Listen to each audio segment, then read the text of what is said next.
কৈছে যে যত জীৱ জংগম কীট পতংগম অগণগ জগতেৰি কায়া, তেতিয়াহ'লে কালিও ঈশ্বৰৰ কায়া, দুৰ্গাও ঈশ্বৰৰ কায়া, শিৱও ঈশ্বৰৰ কায়া, কিয় মই আন দেৱ দেৱী পূজা নকৰিম? এই প্ৰশ্নটো আহিব। কাৰণ গোটেইখিনি হৈছে ঈশ্বৰৰে কায়া। কৃষ্ণ ঈশ্বৰ, কালী, দুৰ্গা, শিৱ সকলোৱে হৈছে ঈশ্বৰৰ কায়া। শংকৰদেৱে নিজে কৈ গৈছে। শংকৰদেৱে ক'ৰ পৰা ক'লে? উপনিষদ। কাৰণ উপনিষদৰ কিছু উপনিষদত কোৱা হৈছে ঈশাৱাস্যমিদং সৰ্বম য়ৎকিঞ্চ জগতাম জগৎ। এই জগতৰ সকলোখিনি ঈশ্বৰৰ দ্বাৰা আবৃত। আপুনি যি দেখিছে তাৰ মাজত ঈশ্বৰকে দেখিছে। আৰু মই দেখিলোঁ আমাৰ ইলাৰাম দাস ডাঙৰীয়াই সেই একেই কথা কৈছে যে সকলোৰ মাজত তুমি ঈশ্বৰক দেখিবা, কাৰণ সকলোৰ মাজত ঈশ্বৰ আছে। তেতিয়াহ'লে মই কালীৰ মাজতো ঈশ্বৰ দেখিম আৰু কালীকো প্ৰণাম কৰিম, দুৰ্গাৰ মাজতো ঈশ্বৰ দেখিম, দুৰ্গাকো প্ৰণাম কৰিম। চিটি বাছেৰে যাওঁতে ইয়াতে মন্দিৰ দেখিলোঁ, প্ৰণাম কৰিলোঁ, ইয়াতে মন্দিৰ প্ৰণাম কৰি কৰি যাম। একশৰণৰ মূল্য কি? একশৰণৰ কি দৰকাৰ? তাৰ উত্তৰটো হ'ল ভক্তি বস্তুটো বৰ টান। ভগৱান শ্ৰীকৃষ্ণ যেতিয়া আহিছিল তেওঁ নিজে উপযাচক হৈ ভক্তি দিয়া নাছিল, কাকো দিয়া নাছিল। তেওঁ মুক্তি দিছিল, তেওঁ স্বৰ্গ দিছিল, ভক্তি দিয়া নাছিল। ভক্তি উপযাচক হৈ দিয়া নাছিল। তেতিয়া প্ৰশ্ন হ'ব যে ভাগৱতৰ উদ্ধৱাদীয়ে ভক্তি কেনেকে পালে? বোলে সেইটো নিজৰ তপস্যাৰ গুণেৰে, কৃষ্ণই দিয়া নাই। সেই ভক্তি উপযাচক হৈ আপোনাৰ লাগে নেলাগে সেইটো নহয়, সকলোকে বিলাই দিছিলে আমাৰ গুৰুজনাই শ্ৰীমন্ত শংকৰদেৱ। ভক্তি বস্তুটো কি? ভক্তি বস্তুটো হ'ল প্ৰেমৰ গভীৰ ৰূপ। প্ৰেম যেতিয়া কম হয় তেতিয়া ভক্তিৰ ৰূপ লয়। এতিয়া মন কৰক, গুৱাহাটী বিশ্ববিদ্যালয়ৰ এজন অধ্যাপক মোক পথত পাই ক'লে, হয় চক্ৰৱৰ্তী আপুনি বোলে গৈ শংকৰদেৱ লৈ লেকচাৰ দিয়ে? ক'লে হয় ছাৰ। মানে অগণক জগত যদি তেৰি কায়া হয় তেতিয়াহ'লে কিয় ক'লে যে আন দেৱী দিব নকৰিবা সেৱ? মই ক'লো ছাৰ এজেগা টান প্ৰশ্ন নকৰিব নোৱাৰিম ছাৰ, বাদ দিয়ক এনে কৈ থাকো আৰু এইবিলাক যি বুজি চলিছে। তাৰপিছত সুধিলোঁ, ছাৰ মানে বাইদেউ ভালনে ঘৰত? অঁ ভাল। ক'লে ছাৰ বাইদেউ গা ঠিক আছে নহয়? বোলে হয়। ক'লে ছাৰ আপোনাৰ বিয়াৰ পিছত যেতিয়া বাইদেউ প্ৰথম আহিলে তেতিয়াতো সপোন শাহুৱেক আছিল, তেওঁলোকৰ সেৱা কৰিছিল নে? অঁ কৰিছেতো। বোলে দেৱৰৰ সেৱা কৰিছিল? ন কৰিছে। অঁ আচ্ছা আচ্ছা, না বাইদেউ খুব ভাল, দেখিলে মানে খুব শ্ৰদ্ধা হয়। কিন্তু ছাৰ স্বামী হিচাপে অকল আপোনাক মানিছে, শহুৰ শাহুৱেক প্ৰত্যেকৰ সেৱা কৰিছে, স্বামী হিচাপে মানিছে অকল আপোনাক। কাৰণ স্বামী হিচাপে আপোনাক নামানি যদি তিনিজনক মানিলেহেঁতেন আজি বাইদেউক আমি শ্ৰদ্ধা নকৰিলোহেঁতেন, তেওঁ অসতী হ'লহেঁতেন। এইকাৰণে কালী, দুৰ্গা, শিৱ আমি কাকো মিছা বুলি কোৱা নাই, প্ৰত্যেকেই আছে, কিন্তু প্ৰেম হ'ব এজনৰ প্ৰতি। এইটোৱেই হ'ল ভক্তি, এইটোৱেই একশৰণ। এটা উদাহৰণ দিওঁ। কৃষ্ণ যেতিয়া গৈ আপোনাৰ দ্বাৰকাত হৈছে ৰজা, তেওঁতো দ্বাৰকাত ৰজা হৈছিল, গোপীসকল গ'ল কৃষ্ণৰ লগ ধৰিবলৈ। গৈছে, গৈ ক'লে যে আমি কৃষ্ণক দেখা কৰিব বিচাৰোঁ। কৃষ্ণ গৈ ক'লে যে আপোনাৰ গোপীসকল আহিছে বৃন্দাবনৰ পৰা। কৃষ্ণ আহিলে মূৰত মুকুট লৈ একদম ৰজা। গোপীসকলে দেখি লগে লগে ঘোমটাটো দি মুখ ঢাকি পেলালে। কৃষ্ণ গৈ ক'লে যে আৰে মই কৃষ্ণ, তোমালোকে মুখ ঢাকিলে কিয়? বোলে আমি পৰপুৰুষৰ প্ৰতি দৃষ্টি নেপেলাওঁ, দৃষ্টি নিদিওঁ। বোলে মই কৃষ্ণ। বোলে নাই, তুমি বংশী লৈ আহা, হাতত বংশী লৈ, এই তেতিয়া আমি তোমাক চাম। এইটোৱেই হ'ল একশৰণ। একেই কৃষ্ণ যদি অন্য ৰূপত আহে আমি নাচাওঁ, আমি যি কৃষ্ণক ভাল পাওঁ সেই ৰূপত আহিব লাগিব। এইটোৱেই হ'ল একশৰণ। খালি একশৰণ শব্দটো খুব টান। আমি কাকো ঘৃণ নকৰোঁ, আমি কাকো নকৰোঁ, কিন্তু অন্তৰৰ মাজত অকল এজনকে ভাল পাওঁ, অকল এজন। দৈৱকীৰ পুত্ৰ এক কৃষ্ণ মাত্ৰ দেৱ, নামানো কৃষ্ণ বিনে অন্য দেৱ। আমি এজনকে ভাল পাওঁ, সেইটো হ'ল একশৰণ। আৰু সেইটো হ'ল ভক্তিৰ চৰম অৱস্থা, একদম চৰম। আৰু গীতা অষ্টাদশ অধ্যায়ৰ গীতা বহুত উপদেশ দিলে, জ্ঞান কৰ্ম গোটেই উপদেশ দিলে। শেষত আহি কি ক'লে? সৰ্বধৰ্মান পৰিত্যাজ্য মামেকং শৰণং ব্ৰজ। সকলো ধৰ্ম যি শ্ৰীকৃষ্ণই অৰ্জুনক কৈছিল যে স্বধৰ্মে নিধনং শ্ৰেয় পৰধৰ্ম ভয়াবহ, সেই কৃষ্ণই অষ্টাদশ অধ্যায়ত গৈ ক'লে যে একমাত্ৰ মোকে শৰণ লোৱা, মামেকং শৰণং ব্ৰজ। সেইটোৱেই হ'ল হিন্দু ধৰ্মৰ গীতাৰ মূল সাৰ বস্তু, এক শৰণ, এজনকে স্মৰণ কৰি। সেইকাৰণে মানে হিন্দু ধৰ্মৰ যিটো মূল তত্ত্ব এইটো হ'ল একশৰণ, এই একশৰণ ভাগৱতী সমাজ। সেইকাৰণে আপোনালোকে যে ধৰিছে, আজি ধৰক শংকৰদেৱে এইটো কৰিছিল, কিন্তু ইলিৰাম দাস বাপডাঙৰীয়া আহি এই নামটো দিলে। কি কৰিলে?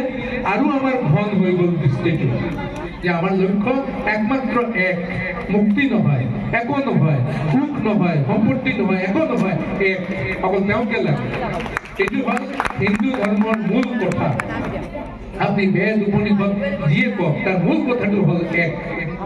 এই আৰু তৰুণ বিদ্যাৰ্থী সমাজ, তৰুণ কোন বোলে? যিসকলৰ বয়স মানে এই 18ৰ পিছত বা 16ৰ পিছত যিসকলৰ যিসকলে অতিক্ৰম কৰিছে 19 কৰি যিবিলাক 20, 25, 22 যিবিলাক যুৱক, তেওঁলোক হ'ল তৰুণ। নাই, তৰুণ মানে অকল বয়স দি আমি মাতিব নোৱাৰো। অৰবিন্দ আশ্ৰমৰ শ্ৰীমাই কৈছিল, মই 80 বছৰীয়া তৰুণ দেখিছো আৰু 20 বছৰীয়া বুঢ়া দেখিছো। তৰুণ হ'ল কি? যি গতানুগতিক পথেৰে নচলে। মাক দেউতাই কৈছে, পঞ্জিকাত কৈছে ত্ৰয়োদশী বেঙেনা নাখাবা, সেইটোৱেই মানি চলি আছে। এবাৰো প্ৰশ্ন কৰা নাই খালে কি হয়, খাই চাওঁচোন। যিজনে এই গতানুগতিক পথ উলংঘা কৰে তেওঁৱে হ'ল তৰুণ। মই এটা উদাহৰণ দিওঁ যে এই উত্তৰ পূৰ্ব ভাৰতত শ্ৰীমন্ত শংকৰদেৱ আছিল আটাইতকৈ তৰুণ, আজিও তৰুণ। কেনেকৈ? কাৰণ তেওঁ শাস্ত্ৰ বাক্য উলংঘা কৰিছিল। ভাগৱতত আছিল এই যে শ্ৰৱণম কীৰ্তনম বিষ্ণু স্মৰণম পাদ শৰণম নবিধা ভক্তিৰ কথা আছিল ভাগৱতত। আৰু তাৰ শেষত কৈছিল যে অহংকাৰ আঁতৰাই থৈ যিসকলে এই নৱবিধা ভক্তিৰ কোনো এটা গ্ৰহণ কৰে তেওঁ ভগৱন্তক পায়। এই ভাগৱতৰ বাক্য ওলোটা, মানে ভাগৱতৰ বাক্য অস্বীকাৰ কৰি শংকৰদেৱে অসমীয়া ভাষাত লিখিলে, অহংকাৰ থাকন্তেও সাক্ষাতে কৃষ্ণক পায়ে শ্ৰৱণ কীৰ্তন ধৰ্ম যা। এইটো কিন্তু ভাগৱতত নাছিল। ভাগৱতত আছিল অহংকাৰ বাতি আহিব লাগে। গুৰুজনে কি কৰিলে? সেইটো কাটি দিলে। এইটো মাৰাত্মক ভুল। তেওঁ মানে ভাগৱত তেখেতে ইয়ে কৰিব নোৱাৰে না। সেইটোৱেই হ'ল তাৰুণ্য, সেইটোৱেই হ'ল তৰুণ। ভাগৱতত আছিল মানে আমাৰ শাস্ত্ৰ বাক্য আছিল, অষ্টাদশ পুৰাণানি ৰামস্য চৰিতানি চ ভাষায়াং মানৱঃ শ্ৰুতা ৰৌৰৱং নৰকং ব্ৰজেত। যে 18খন পুৰাণ, তাৰ মাজত ভাগৱত অন্যতম। 18খন পুৰাণ আৰু ৰামৰ চৰিত্ৰ কথা যদি কোনোবাই নিজৰ মাতৃভাষাত শ্ৰৱণ কৰে, ৰৌৰৱ নামক ভয়ংকৰ নৰকত গতি হ'ব। ৰৌৰৱং নৰকং ব্ৰজেত। আপোনালোকে ভাবি থওক, মৃত্যুৰ পিছত ক'ত যাব এইটো ভাবি লওক। কাৰণ শাস্ত্ৰ বাক্য মিছা হ'ব নোৱাৰে। মই শাস্ত্ৰ বাক্য মিছা বুলি নকওঁ। অষ্টাদশ পুৰাণানি ৰামস্য চৰিতানি চ ভাষায়াং মানৱঃ শ্ৰুতা ৰৌৰৱং নৰকং ব্ৰজেত। আমাৰ গুৰুজনাই আহি ৰৌৰৱ নৰকৰ দুৱাৰটো মুকলি কৰি দিলে। এইটোৱেই তাৰুণ্য, এইটোৱেই তাৰুণ্য। যে শাস্ত্ৰত আছিল, থাকিব দিয়া শাস্ত্ৰ, শাস্ত্ৰ মানিব লাগিব, এইটো কথা নহয়। এইটোৱেই হ'ল সনাতন ধৰ্মৰ মূল শক্তি। কিন্তু মানুহেতো ভয় পাব যে আমি ভাগৱত অসমীয়া ভাষাত শিকিছো, মানে পঢ়িছো। স্ত্ৰী শূদ্ৰই বুজিব পৰাকৈ শংকৰদেৱে ভাগৱত ৰচনা কৰিছিল। স্ত্ৰী শূদ্ৰই বুজিব পৰাকৈ, তাৰমানে কোনেও বাদ নাযায়, নৰকত যাব। কিন্তু লগতে কি কৰিলে? ভেকচিনটো দি দিলে। আমাৰ যে কভিড আহিছিল, কভিডৰ সময়ত ভেকচিন আৱিষ্কাৰ হ'ল, গুৰুজনে তাত ভেকচিন দি দিলে। ভেকচিনটো কি জানেনে? স্বয়ং কৃষ্ণই কৈছে, যত্ৰ যত্ৰ মহিপাল বৈষ্ণৱী বৰ্ততে কথা তত্ৰ তত্ৰ হৰিৰ য়াতি গৌৰ যথা সুতবৎসলা। যে যতে আমাৰ গুণকীৰ্তন হয়, ভগৱান শ্ৰীকৃষ্ণই কৈছে, যতই আমাৰ গুণকীৰ্তন হয় তাত স্বয়ং ভগবন্ত যায়।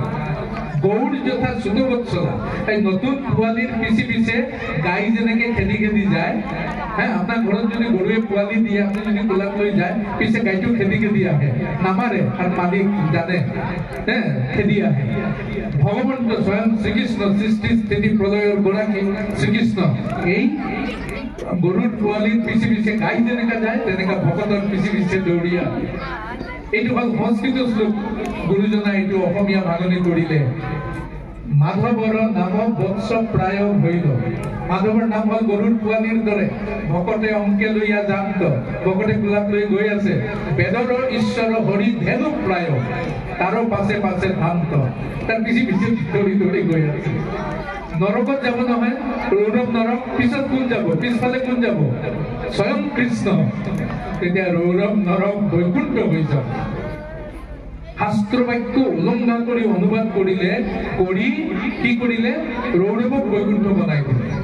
এতিয়া কোনোবাই ক'ব নোৱাৰে যে শংকৰদেৱ হিন্দু ধৰ্ম বিৰোধী, কাৰণ সেইটো ধৰ্ম মানিছে, ভগৱন্ত পিছে পিছে দৌৰি যাব। আৰু এটা বস্তু কওঁ, আৰু এটা মাৰাত্মক মানে তাৰুণ্য দেখুৱালে গুৰুজনে। তাৰুণ্যটো কি? যে ভাগৱতখন হল কৃষ্ণৰ বান্ময়ী বিগ্ৰহ। বহুতে কয় যে শংকৰীসকল নিৰীশ্বৰ, মানে নিৰীশ্বৰ নহয়, নিৰাকাৰবাদী, আকাৰ নামানে। কাৰণ মূৰ্তি পূজা নকৰে, আকাৰ নামানে। সঁচাকে আকাৰ নামানে নে? মানে কাৰণ শংকৰদেৱে নিজে কৈছে যে হৃদয়ে ধৰা, মুখত লোৱা নাম হৃদয়ে ধৰা ৰূপ, এতেকে মুকুটি পাইবা কহিলো স্বৰূপ। মই যদি আকাৰ নামানো তে হৃদয়ত ৰূপ ধৰিম কেনেকৈ? কৃষ্ণৰ ৰূপ কেনেকে ধ্যান কৰিম? তাৰমানে আকাৰ মানে। তেতিয়াহ'লে নামঘৰত কিয় ভাগৱত প্ৰতিষ্ঠা কৰিলে? এই প্ৰশ্নটো আহিব। কিয় মূৰ্তি নাৰাখিলে? কিয় মূৰ্তিৰ বিৰোধিতা কৰিলে? বলে নাই, শংকৰদেৱে মূৰ্তিৰ বিৰোধিতা কৰা নাই। কাৰণ মূৰ্তি দ্বিবিধ, দুই প্ৰকাৰ মূৰ্তি। এটা হল প্ৰাকৃত মূৰ্তি, এটা অপ্ৰাকৃত মূৰ্তি। মই আজি এই মুহূৰ্তত আপোনালোকৰ সন্মুখত থিয় হৈছো, এইটো হল প্ৰাকৃত দেহ। মই এইফালে চাই আছো, এইফালে চাব পৰা নাই, কি হৈ আছে? এইটো প্ৰাকৃত। মই যদি অপ্ৰাকৃত হলোহেঁতেন তেতিয়াহ'লে এতিয়া এই মুহূৰ্তত ইয়াতে আছো, নাৰায়ণপুৰ, গুৱাহাটীতো থাকিলোহেঁতেন, দিল্লীতো থাকিলোহেঁতেন, লণ্ডনতো থাকিলোহেঁতেন। এইটো হল অপ্ৰাকৃত। ভগৱান শ্ৰীকৃষ্ণ ভগৱন্ত হৈছে অপ্ৰাকৃত। যতব্য প্ৰাকৃত আকাৰ বৰ্জিত ভৈলন্ত যিহেতু হৰি। ৰূপ নাই নহয়, ৰূপ আছে, কিন্তু অপ্ৰাকৃত ৰূপ। আচল কাৰণটো কি জানেনে? যদি প্ৰাকৃত ৰূপ গুৰুজনাই মানিলেহেঁতেন যে মন্দিৰত গৈ আমি মূৰ্তি পূজা কৰিম, তেতিয়াহ'লে বহুতক আমি সোমাবলৈ নিদিলোহেঁতেন। তুমি যোৱা, মন্দিৰত নাই, বাৰাণ্ডাত নুঠিবা। কাৰণ বহুত নিৰ্যাত আছে, বহুত অস্পৃশ্য আছে, হয়নে নহয়? ইয়াৰ বিৰুদ্ধে এই তাৰুণ্য, এই যে তৰুণ সমাজ, তাৰুণ্য দেখুৱালে গুৰুজনাই তোমাৰ মন্দিৰত যাব নালাগে, য'ত খুচি ভগৱন্তৰ নাম ল'ব পাৰো, কাম কৰোঁতে কৰোঁতে ভগৱন্তৰ হৃদয়ত ৰূপ দৰ্শন কৰিব পাৰো। এইটো এটা কম ডাঙৰ বিদ্ৰোহ নহয়। আপোনালোকে জানে এই যে ভক্তি আন্দোলন হৈছিল, এইটো এটা আন্দোলন। ইয়াক কোৱা হৈছে ভক্তি মুভমেণ্ট। আন্দোলন কিয় জানেনে? এইটো আছিল এটা আৰ্থ সামাজিক আন্দোলন, ধৰ্মীয় আন্দোলন নহয়, সামাজিক আন্দোলন। কাৰণ সমাজত মানুহক আমি ভৰিৰ তলত ৰাখিছিলো। মানুহক আপোনালোকে শুনিলে আচৰিত হব, শংকৰাচাৰ্যই কৈছে ন শূদ্ৰায় মতিং দদ্যাৎ, কেতিয়াও শূদ্ৰক জ্ঞান দান কৰিব নালাগে। কাৰণ শূদ্ৰক যদি জ্ঞান দান কৰো, কালি শূদ্ৰ বৰ সমান হৈ যাব, তাহলে মোক আহি পিঠিত মাৰি গ'ল, কি খবৰ? সেইকাৰণে শূদ্ৰক জ্ঞান দান কৰিব নালাগে। ন শূদ্ৰায় মতিং দদ্যাৎ। কিয় শূদ্ৰক কিয় জ্ঞান দান কৰিব নালাগে? শূদ্ৰম পদযুক্ত শ্মশানমিতি। শূদ্ৰ হল ভৰি থকা শ্মশান। আমাৰ গুৱাহাটীৰ শ্মশান আছে ভূতনাথ, ভূতনাথে খোজকাঢ়িব নোৱাৰে, ভৰি নাই। আৰু প্ৰতিজন শূদ্ৰ হৈছে ভৰি থকা শ্মশান। ইয়াত মানৱত্বৰ বিনাশ হয়।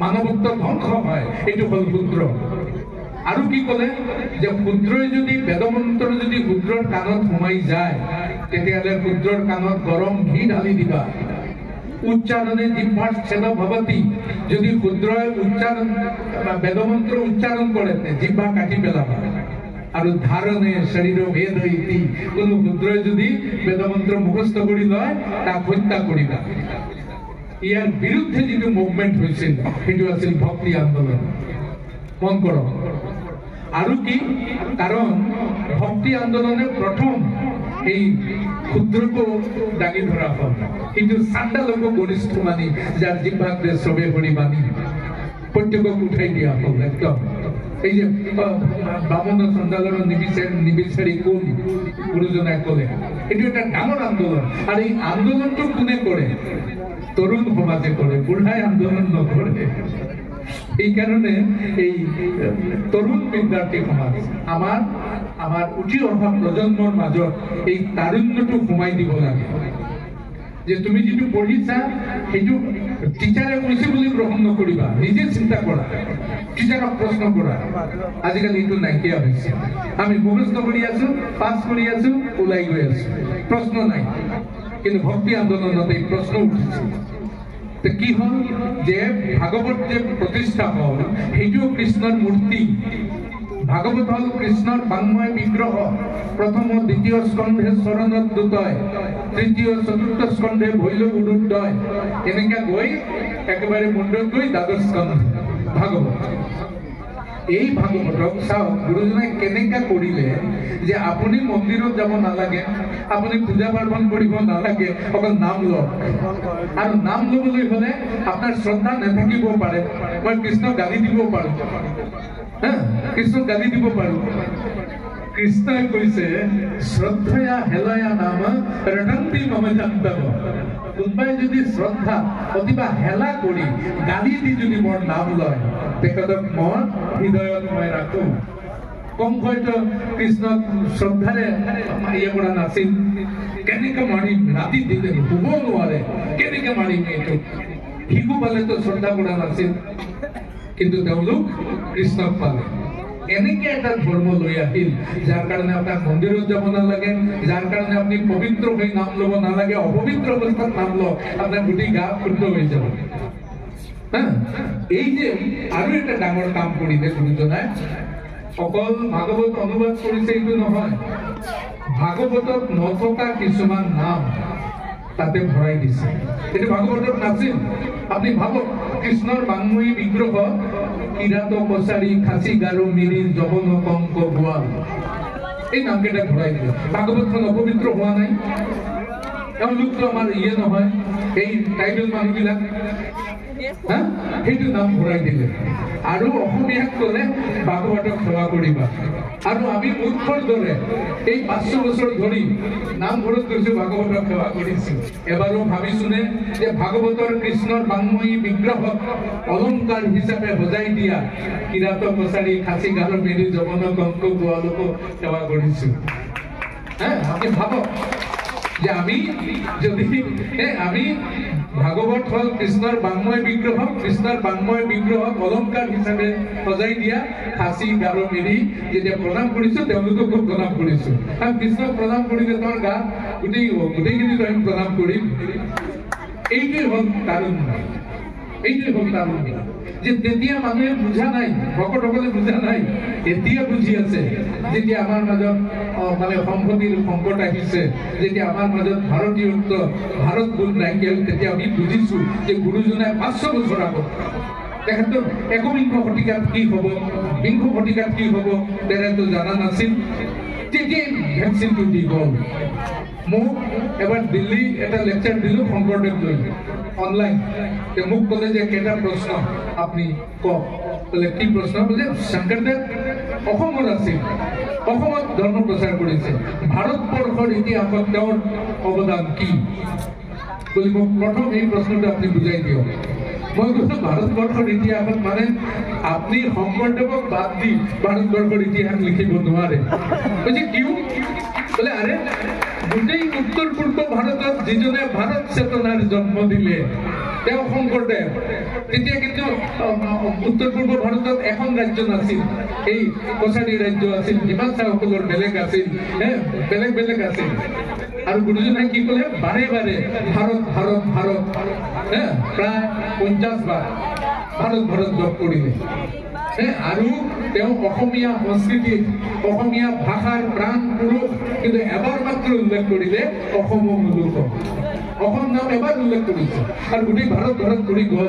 আজি আপোনালোকে কল্পনা কৰিব নোৱাৰিব, মই ক'লো যে 500 বছৰ আগত তেখেতে এই উত্তৰ পূৰ্ব ভাৰতত ভাৰত চেতনাৰ জন্ম দিছিল। যদি ভাৰতবৰ্ষৰ ইতিহাস অকল ৰজা মহাৰজাৰ ইতিহাস নহয়, ইয়াৰ সংস্কৃতিৰ ইতিহাস, ইয়াৰ জনগণৰ ইতিহাস, তেতিয়াহ'লে শংকৰদেৱক বাদ দি আপোনালোকে ভাৰতৰ মানে ইতিহাস ৰচনা কৰিব নোৱাৰে, তেওঁলোকে স্বীকাৰ কৰিলে। তাৰপিছত মই ক'লো যে দ্বিতীয় বৈশিষ্ট্য হ'ল তেওঁৰ বিদ্ৰোহী সত্তা। এই যে বিদ্ৰোহী সত্তা যে শাস্ত্ৰত আছে, সেইটো অন্ধৰ নিচিনা মানি গ'লো আৰু এনেকুৱা কৰিলো, এইটো গুৰুজনাই কৰা নাছিল। এইটো হ'ল বিদ্ৰোহী সত্তা আৰু যিটো কৰিছিল সেইটো ভাৰতবৰ্ষক ক্ষেত্ৰত ৰাখি। আজি আপোনালোকে মন কৰিছোঁ যে আমাৰ গাঁৱে ভূঞে কিছুমান অশিক্ষিত মানুহ আছে যিসকলে ভাৰতবৰ্ষৰ মেপ কি নাজানে, ভাৰতটো কিমান ডাঙৰ নাজানে। মই যদি গাঁৱত গৈ ভাৰতৰ বিৰুদ্ধে কওঁ, মোক ধমক দিব, মনে মনে থাক। আমাৰ মাধৱদেৱে কৈছে নহয়, ধন্য ধন্য কলি গাঁও, ধন্য ধন্য তনু গাঁও, ধন্য ধন্য ভাৰত বলিকে। কেনেকা সোমাই দিলে ইয়াত। আপোনালোকে এটা বস্তু চিন্তা কৰক, এই যে মই কৰো যাত্ৰা যাত্ৰা মহিপাল বৈষ্ণৱী বৰ্ততে কথা তত্ৰ তত্ৰ হৰিৰ জাতি, এইটো গুৰুজনাই কি ধুনীয়াকে অনুবাদ কৰিলে। মই যদি গদ্যত অনুবাদ কৰো আপোনালোকে কালি পাহৰি যাব। গুৰুজনাৰ ভাষাটো পাহৰিবনে? মাধৱৰ নাম বৎসৱ প্ৰায় হৈল ভক্তে অংকে লৈয়া জানিত, লগে লগে মুখস্থ হৈ যায়। শাস্ত্ৰত আছিল, কৃষ্ণই কৈছিল নাহং তিষ্ঠামি বৈকুণ্ঠে যোগী নাম হৃদয়ে নাচ মদ ভক্তা যত্ৰ গায়ন্তি তত্ৰ তিষ্ঠামি নাৰদ। হে নাৰদ, মই বৈকুণ্ঠত নাথাকো, যোগীসকলৰ হৃদয়তো নাথাকো, মোৰ ভকতসকলে য'ত মোৰ গুণকীৰ্তন কৰে মই তাতেই থাকো। এইটো মই অনুবাদ কৰি দিলো, কোনো সাধ্য নাই মোৰ অনুবাদ ভুল ধৰিব পাৰে, কিন্তু এইটো আপোনালোকৰ ইয়াত নাথাকিব, পাহৰি যাব। মাধৱদেৱে অনুবাদ কৰিলে, মোৰ চকুত পানী আহি যায়, কেনেকা ভাষা।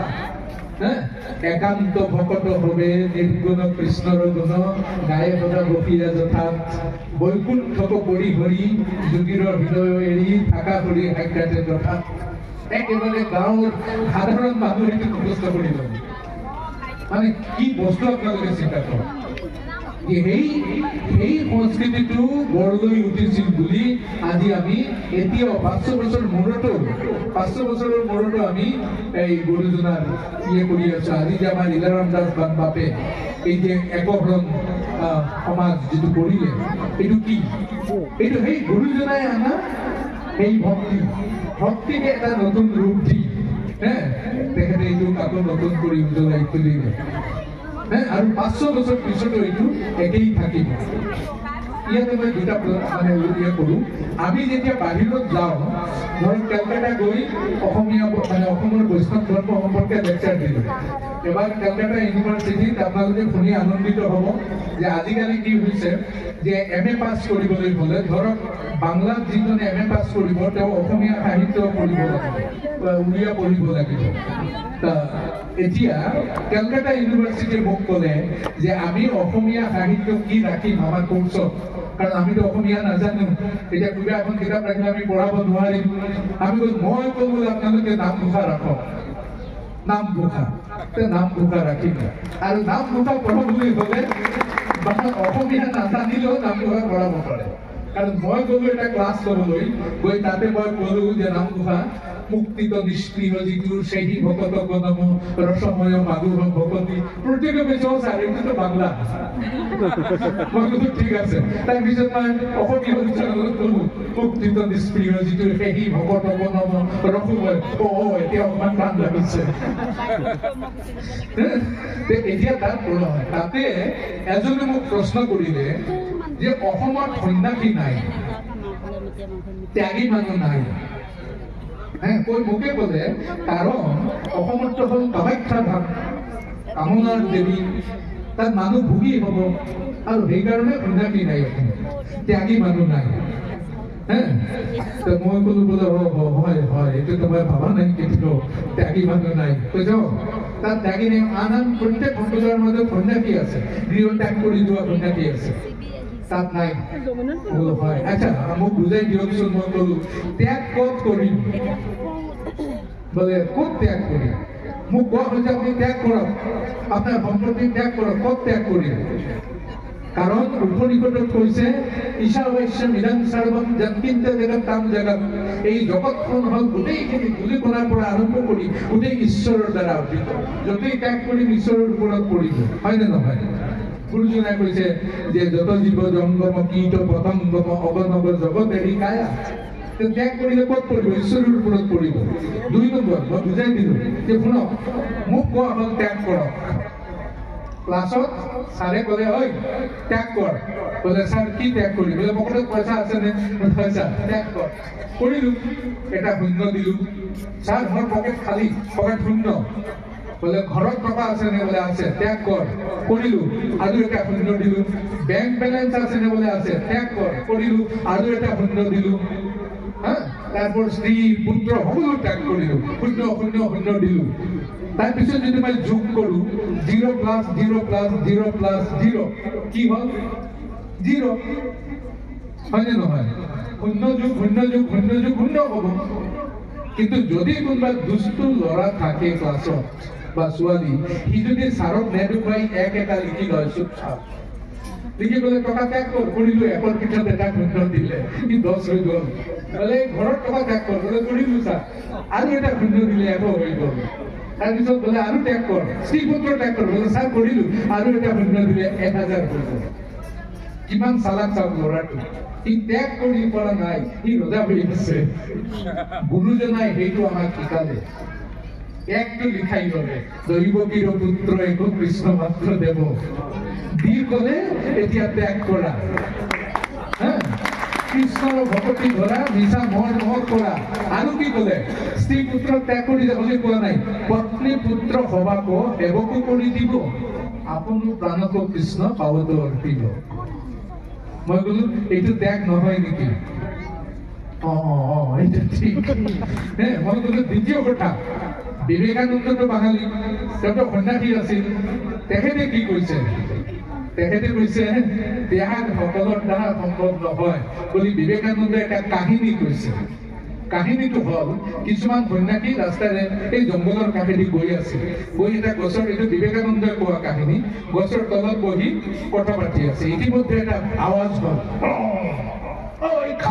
খালে বুলি প্ৰত্যেকে পলালে বাঘ হ'ল বাঘ বহুত আধা কিলোমিটাৰ দৌৰি গৈ আজি বাচি গ'লো দেই এইটো বাঘ আছিল আমাক খাই পেলালে তাৰপিছত চালে এজনে ক'লে বোলে মোৰ কম্বলটো মই পেলাই আহিছোঁ কম্বলটো অনা নাই তেতিয়া ক'লে বোলে ঠিক আছে আমি যাওঁচোন ভালকে চাই যাবা ভালকে চাই খুব সাৱধানে এই সন্ন্যাসীসকল আগুৱাই গ'ল গৈ দেখিলে বাক্সাক একো নাই কম্বলটো পৰি আছে তাত তেতিয়া সেই সন্ন্যাসীসকলে তুমি কম্বলটো লৈ আহা এওঁ গৈ কম্বলটো উঠালে উঠোৱাৰ লগে লগে কম্বল এটা ধৰি পেলালে কম্বল এটা টানি আছে তেওঁ এইফালে টানি আছে বাকী সন্ন্যাসীবিলাকে ক'লে বিবেকানন্দই হিন্দীত কৈছে কিয়া হুৱা বোলে কমলি নে মুझे पकड़ लिया কম্বলে মোক ধৰি পেলাইছে তেতিয়া বাকি বিলাকে कहते तुम कमली छोड़ दो बोले मैं तो कमली छोड़ दिया लेकिन कमली मुझे छूटता नहीं তার মানে কি জানেন এটা ভালুক এটা আছে কি কমলের তলত লুকাই আছে এও কমল উঠাওতে ভালুকে ধৰি পেলালে বিবেকানন্দ এইটো কৈছে যে তুমি সংসাৰ ত্যাগ কৰিলে কি হ'ব সংসাৰে তোমাক ত্যাগ নকৰে তুমি সন্ন্যাসী হৈ গ'লে তাতে সাংসাৰিক চিন্তা মনত থাকিব এখানে সংসাৰে ত্যাগ না কৰে এখানে সংসাৰত থাকি গোটেই ঈশ্বৰৰ চৰণত দিয়া তোমাৰ মই ভাৱটো ঈশ্বৰক দিয়া যাতে মই গালি পাৰিলে তোমাৰ আৰু গাত নালাগে আৰু সেই বস্তুটো গুৰুজনাই দিলে পত্নী পুত্ৰ সবাক সেৱক কৰি দিব আপোনো প্ৰাণক কৃষ্ণ পাৱত অৰ্পিব সেইকাৰণে কিছুমানে ক'ব পাৰে যে আমাৰ হিন্দু ধৰ্মৰ মূল কথা হ'ল ত্যাগ আৰু অসম ভূমিত কোনেও ত্যাগ নকৰে বোলে নাই আমিও কিন্তু কাৰণ ত্যাগ কৰাৰ কথা ক'ত কৈছে উপনিষদত কৈছে তেন ভিঞ্জিতা ত্যাগৰ দ্বাৰা ভোগ কৰা। আজি আমাৰ ইলাৰাম দাস বাপ আমি ইয়াত তেখেতক শ্ৰদ্ধা জনাই আছো। তেখেতৰ ল'ৰা ছোৱালী মৰি আছে ত্যাগী নহয়, তেখেতে ত্যাগ কৰা নাই নাই ত্যাগৰ দ্বাৰা। এইটো উপনিষদৰ বাণী।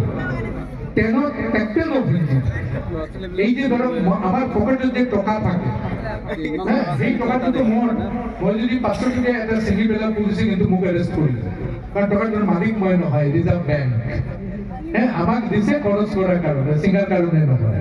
এই ভাৱটো যেতিয়া আহিব যে মোৰ স্ত্ৰী পুত্ৰ গোটেই আছে, গোটেইখিনি তেওঁৰ, তাত মই একো ইয়ে কৰা নাই, সেইটোৱেই হ'ল ত্যাগ। আৰু সেইটোৰ বাস্তৱ দৃষ্টান্ত হ'ল ৰিজাৰ্ভ বেংক। সেইটোৰ বাস্তৱ দৃষ্টান্ত হ'ল ৰিজাৰ্ভ বেংক। যে মোৰ টকা মই ৰোজগাৰ কৰিছোঁ বুলি 500 টকা তিনিটা জ্বলাই দিলোঁ, পুলিচে জনাৰ লগে লগে এৰেষ্ট কৰিব। কাৰণ তাত লিখা আছে যে এইটো খৰচ কৰাৰ কাৰণে দিয়া হৈছে, মালিক আমি নহয়, মালিক ৰিজাৰ্ভ বেংক। এই প্ৰশ্ন এনেকে কিছুমান প্ৰশ্ন বাহিৰৰ পৰা আমাক কৰে যে অসমত ত্যাগী নাই, তাৰপিছত অসমে মূৰ্তি নামানে, মূল মূৰ্তি মানে সেইটো ক'লো আপোনালোকক। এনেকে কিছুমান প্ৰশ্ন কৰি থাকে। আৰু আজিকালি অসমত এটা প্ৰব্লেম আহিছে, আপোনালোকে মন কৰিছে যে পেপাৰত আহে যে খ্ৰীষ্টিয়ান কৰি আছে, গাঁৱে চাৱে গৈ লোক দেখুৱাই খ্ৰীষ্টান বনাই আছে।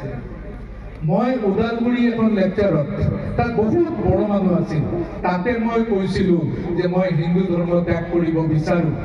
আপোনালোকক সাক্ষী ৰাখি কৈছো মই হিন্দু ধৰ্ম ত্যাগ কৰিব বিচাৰো। কিমান দিন এটা ধৰ্ম লৈ থাকিম? এটা বস্তু লৈ গোটেই জীৱন কটাম নেকি? আপোনালোকে যিসকলে মোক ধৰ্মান্তৰিত কৰিব বিচাৰে মোক ধৰ্মান্তৰিত কৰক। তাৰপিছত মই ক'লো কিন্তু এটা চৰ্ত আছে মোৰ। চৰ্তটো হ'ল যে মোৰ ব্যক্তিগত নামটো তেওঁলোকৰ ধৰ্মগ্ৰন্থত বঢ়াব নালাগে, মোৰ বঙালী নামটো তেওঁলোকৰ ধৰ্মগ্ৰন্থত বঢ়াব লাগিব। যদি বাইবেল হয় তাত মোৰ বঙালী নামটো ভৰাব লাগিব। মই এই মুহূৰ্তত এই 1000 মানুহক সাক্ষী কৰি কৈছো মই মোৰ ধৰ্ম ত্যাগ কৰিম। তাৰপিছত কৈছো কোনেও মোৰ বঙালী নাম ধৰ্মগ্ৰন্থত নভৰায়, কাৰণ গ্ৰন্থখন অপবিত্ৰ হ'ব, হয়নে নহয়? এটা ঈশ্বৰৰ গ্ৰন্থ, ঈশ্বৰৰ বাণী, আৰু তাত এটা বঙালীৰ নাম আপুনি ভৰাব, বঙালী এটা জাতিৰ নাম ভৰাব, এইটো অপবিত্ৰ হ'ব। তাৰপিছত ক'লো আমাৰ ধৰ্মগ্ৰন্থ অপবিত্ৰ নহয়, আমাৰ খাসি গাৰমিনী কিৰাত কচাৰি আমি তাত ভৰাই একদম মন্দিৰত সজাই দিছো, নামঘৰত সজাই দিছো। আমাৰ ধৰ্ম পবিত্ৰ হওয়া নাই। সিদিনা এটা মই ক'লো যে যদি আপোনালোকৰ গাঁৱত খ্ৰীষ্টান কৰিব আহে মোৰ নামটো দি দিব, বোলে এখেতে ধৰ্মান্তৰিত হ'ব বিচাৰি আছে, তেখেতৰ তাত যাওক। কাৰণ নোৱাৰে, এইটো আমাৰ ধৰ্ম নহয়, আমাৰ ধৰ্ম অপবিত্ৰ নহয়। চন্দালে স্পৰ্শ কৰিলো আমাৰ ধৰ্ম। আপুনি ভাবিব পাৰেনে গুৰুজনাই কি কৈছে? এজন অস্পৃশ্যা ৰমণীক কৈছে যে তীৰ্থক পবিত্ৰ কৰি এইটো কোনো চিত্ৰ, তোৰ দৰ্শনে হয় জগত পবিত্ৰ। তাতকৈ ডাঙৰ আৰু কি লাগে? আমাৰ শাস্ত্ৰত কোৱা হৈছিল আমাৰ নাৰীসকল বেদত পূজিতা আছে। বেদৰ বহুত মন্ত্ৰ মানে নাৰী ঋষিৰ দ্বাৰা লিখিত। পৰৱৰ্তী কালত নাৰীক তলত নমাই দিয়া হ'ল, কোৱা হ'ল যে নাৰীৰ কোনো পূজা পাৰ্বণত অধিকাৰ নাই। আৰু এখন সংস্কৃত গ্ৰন্থত কোৱা হ'ল নাৰী কলা কাউৰীৰ দৰে। মন কৰক, মহাভাৰতত আপোনালোকে মহাভাৰত পঢ়ি চাব, মহাভাৰতত ব্ৰহ্মাই মৃত্যুৰ দেৱতা হিচাপে আছিল যম।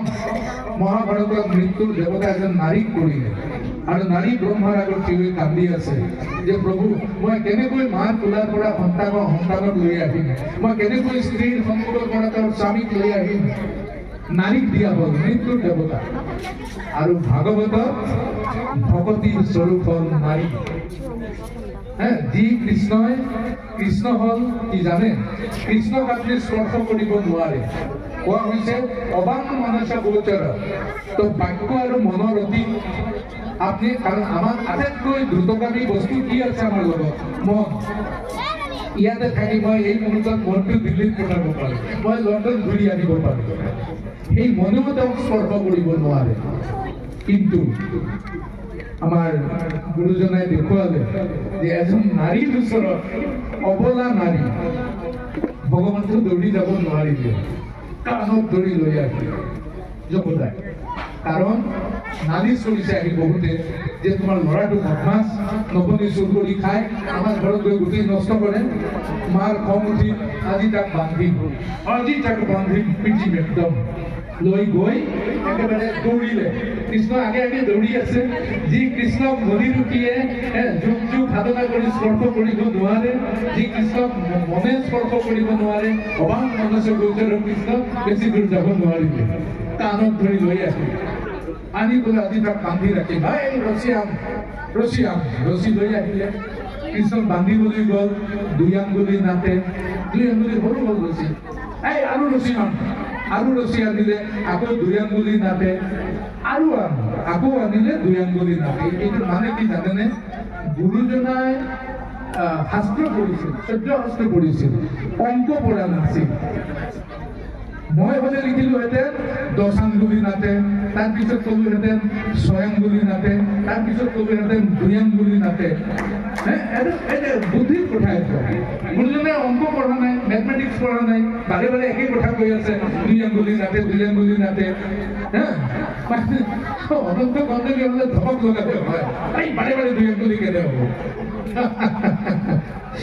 2 আঙ্গুলি মানে কি জানেনে 1 আঙ্গুলি হল মই তাক বান্ধিম অন্তৰৰ পৰা এই কামনাটো লাগিব মই তাক বান্ধিম আৰু দ্বিতীয় আঙ্গুলিটো হল তেওঁৰ কৃপা এই অন্তৰৰ পৰা যদি আহে মই তাক বান্ধিম আৰু দ্বিতীয় আঙ্গুলিটো হল তেওঁৰ কৃপা যদি হয় তেতিয়াহ'লে এজন ৰমণীয়ে কৃষ্ণক বান্ধি ৰাখিব পাৰে হেনো দেখি যেতিয়া যশোদাৰ ঘাম ওলাই গ'ল বান্ধিব নোৱাৰে হেনো দেখি প্ৰভু নাৰায়ণ স্নেহে ধৰিলে আপুনি বন্ধন এই এনাজৰীডাল আমাৰ হাতত দি গ'ল গুৰুজনা আমিও বান্ধিব পাৰিম আমি কোন জাত কি সেইটো ডাঙৰ কথা নহয় আমিও বান্ধিব পাৰিম অকল মনৰ ইচ্ছা লাগে বান্ধিলে অকল এই নহয় এনেকে এজন ভগৱন্তক আমাৰ আগত লৈ আহিলে যি কৃষ্ণক ভয় মানুহকে কৃষ্ণক ভয় কৰেনে কোনেও নকৰে কৃষ্ণক ভয় নকৰে এই সৰু সৰু ল'ৰা ছোৱালীও নকৰে সৰু ল'ৰা ছোৱালী যেতিয়া ছবি দেখে এই গৰুৰ তাত গৈ এনেকা কৰি আছে মায়ে কাণত ধৰি আনিছে ল'ৰা ছোৱালী ভাল পায় ভয় নকৰে আৰু এই কৃষ্ণ ভয় নহয় তেওঁ দাগ লৈ আহে গোপীসকলৰ আগত কৈছে যে মই এতেকে ঋণী ভইলো তোমাক যদি কোনোবাই তেওঁ প্ৰেম দিয়ে ভক্তি দিয়ে তেতিয়াহ'লে তেওঁ সৰু হৈ আহে সেইকাৰণে আমাৰ এটাই কাম যে আমি বেংকত অকণমান পইচা জমাব লাগে মাজে মাজে অকণমান ফিক্স ডিপজিট কৰিব লাগে তেতিয়া ভৱিষ্যতটো সুখৰ হয় ফিক্স ডিপজিটটো কি জানে নিষ্কাম হৈ কৃষ্ণ নাম লওক নিষ্কাম হৈ কৃষ্ণ নাম এইটো ডিপজিট কৰিব এনেই গাঁৱতে কওক কৃষ্ণ কৃষ্ণ কামনা কৰি নহয় নিষ্কাম এইটো ডিপজিট হৈ গ'ল কৃষ্ণ আমাৰ পিছফালে আহি গ'ল এনেকে এটা ধৰ্ম যি ধৰ্ম মই মন্ত্ৰ নাজানো দৰকাৰ নাই জপ একো দৰকাৰ নাই অকল নামটো লওক এনেকা এটা ধৰ্ম আমাৰ হাতত আহি গ'ল যে নামৰ নাম লৈ আমি তেওঁ বন্দী কৰিব পাৰিম এই যে মানে ভাব যে ভক্তি আন্দোলনত এই সমস্ত শাস্ত্ৰ মন্থন কৰি এই শ্ৰেষ্ঠ যিটো দিশ সেইটো আমাৰ আগত লৈ আহিলে মই কাৰ্ল মাৰ্ক্সৰ দুটা কথা কওঁ কাৰ্ল মাৰ্ক্সে কৈছিলে ধৰ্ম হল কানিৰ দৰে অপিয়াম বুলি কৈছিল কথাটো সঁচা কাৰণ এতিয়াই আপোনালোকে পৃথিৱীৰ ফালে চাওকচোন এই ধৰ্মক কেন্দ্ৰ কৰি কিমান মানুহ মাৰি আছে মাৰা নাই জানো এই বাংলাদেশতো মাৰামাৰি কাটাকাটি চলি আছে ধৰ্ম ইসৰায়েলত চলি আছে ধৰ্মটো কানিৰ দৰে মানুহ উন্মুক্ত হৈ যায় কিন্তু ভাৰতবৰ্ষত এই ভক্তি আন্দোলনৰ মানে পুৰণা পথিকসকলে প্ৰমাণ কৰি দিলে ধৰ্ম কানি নহয় প্ৰমাণ কৰি দিলে যে ধৰ্মক ব্যৱহাৰটো কৰা জানিব লাগিব কানি যদি আপনি ব্যৱহাৰ নাজানে খালে আপনাৰ নিচা হ'ব মৰিব কিন্তু কানি দি মেডিসিন হয় এই মেডিসিন কৰি লওক সেইটো আপনাৰ জীবন দীৰ্ঘ কৰি দিব আমাৰ ভাৰতবৰ্ষত এই যিবিলাক অস্পৃশ্য মানুহ আছিল তেওঁলোকক উঠাই দিলে কিহৰ কেন্দ্ৰ কৰি ধৰ্মক কেন্দ্ৰ কৰি আৰু এইটো লিখিছে কোন এজন অন্যতম মাৰ্ক্সিষ্ট পণ্ডিত কে দামোদৰন তেওঁ লিখিছে যে তেওঁ নিজে মাৰ্ক্সিষ্ট খুব ডাঙৰ মাৰ্ক্সিষ্ট পণ্ডিত তেওঁ লিখিছে যে কাৰ্ল মাৰ্ক্সৰ বাণী সদায় সকলো ক্ষেত্ৰত সত্য নহয়। লিখিছে যে ভাৰতবৰ্ষত ভক্তি আন্দোলনে প্ৰমাণ কৰি দিলে যে ধৰ্ম সদায় কানি নহয়, ধৰ্ম মেডিচিনো হ'ব পাৰে। আজি যে আমি এই মানে এজনে মোক দেখি গ'লে কৃষ্ণ, আমিও নমস্কাৰ কৰিছো। এইটো চাওকচোন, কেন্দ্ৰত কি আছে? ধৰ্ম। আৰু এইকাৰণে আমি তেওঁক নমস্কাৰ কৰিছো। আৰু এইটো কে দামোদৰে লিখিলে? এজন মাৰ্ক্সিষ্ট পণ্ডিতে লিখিলে যে ভাৰতবৰ্ষই প্ৰমাণ কৰি দিলে ধৰ্ম মানে কানি নহয়। ধৰ্মক যদি ব্যৱহাৰ কৰিব জানো, এই ধৰ্ম দি আমি ইয়াক উঠাই দিব পাৰোঁ। আৰু খুব বেছি দীঘল নকৰোঁ। শেষত মই আমাৰ হৈছে কি অকণমান নিন্দা কৰিবলৈ ভাল লাগে। নিন্দা ধৰক ইয়াতে ভাগৱত আলোচনা হৈ আছে, তাতে ধৰক নিন্দা চলি আছে, পৰ নিন্দা পৰ চৰ্চা, পৰ নিন্দা পৰ চৰ্চা। আমি সংক্ষেপে কৰিছো PRPC। মানে যি জানে সি জানে। ধৰক এই ভাগৱতত আমাৰ মন নাই, যদি তাতে নিন্দা হয় তাতে গৈ কাম পাতে, হয় নেকি, অমুকে টকা মাৰিলে নেকি, বিৰাট ভাল লাগে, হয়নে নহয়? আহক অকণমান নিন্দা কৰি লওঁ। অকল গুণকীৰ্তন কৰিলে নহ'ব, অকণমান গুৰুজনাৰ বিষয়ে ক'লো, অকণমান নিন্দা কৰি লওঁ। নিন্দাটো হ'ল যে শ্ৰীমন্ত শংকৰদেৱৰ দৃষ্টি সমান নাছিল, সকলোৰ প্ৰতি সমান নাছিল। তেৰাই ক'লে